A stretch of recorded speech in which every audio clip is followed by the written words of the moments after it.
বলে কথা বলে, তার কথা শেষ না হলে, তার কথা বলা শেষ না হলে তুমি কখনো বলবে না, বলবে না, বলবে না। আর যদি তুমি বলতে চাও, ওই সভাতে যাকে লিডার বানানো হয়েছে, যাকে লিডার বানানো হয়েছে বেটা, তার অনুমতি নিবে, তার অনুমতি নিয়ে তুমি কথা বলবে। ওখানে কি দেখো বেটা,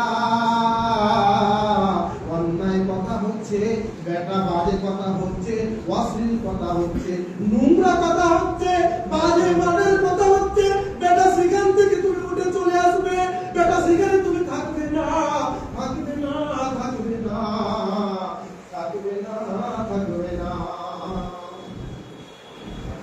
তাকে নিষেধ করছেন আর আপনার ছেলেকে আপনি বলছেন এ চল বাপ বেটা বেটা, কতটা হিম্মত, ওকে মেরে দিবে হে। আপনি আপনার ছেলেকে উৎসাহিত করছেন, কত সুন্দর করে ডেকে বলছেন, তারপরেও লোকমান হাকিম তার ছেলেকে ডাকছেন কি বলে, ইয়া বুনাইয়া, এ আমার সোনামণি বেটা রে,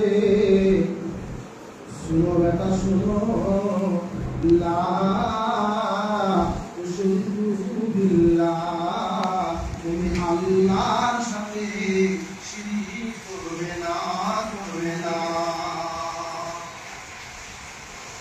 আল্লাহর সাথে তুমি শিরক করবে না, তোমার প্রাণ যায় যায়, জীবন যায় যায়, তুমি আল্লাহর সাথে কখনো শিরক করবে না। বাজে এত শিরক, এত পাপ, এত পাপ, এত পাপ যে আল্লাহ আমি আপনাকে কি দিয়ে বুঝাবো, এত গভীর পাপ। আল্লাহর কাছে আপনাকে শিরক করতে তার ছেলেকে মাফ বলছে, নিষেধ করছে বেটা তুমি আল্লাহর সাথে শিরক করবে না। আর আপনি আপনার ছেলেগুলোকে তাবিজ বানাচ্ছেন, আপনি ধাগা বানাচ্ছেন, আইন চালাচ্ছেন যে দেখা হবে না, কি হবে না। আপনি তো আপনার ছেলেকে ট্যালেন্ট দিচ্ছেন যে বেটা দেখেন, তারপরে ও আবার ডাকছে।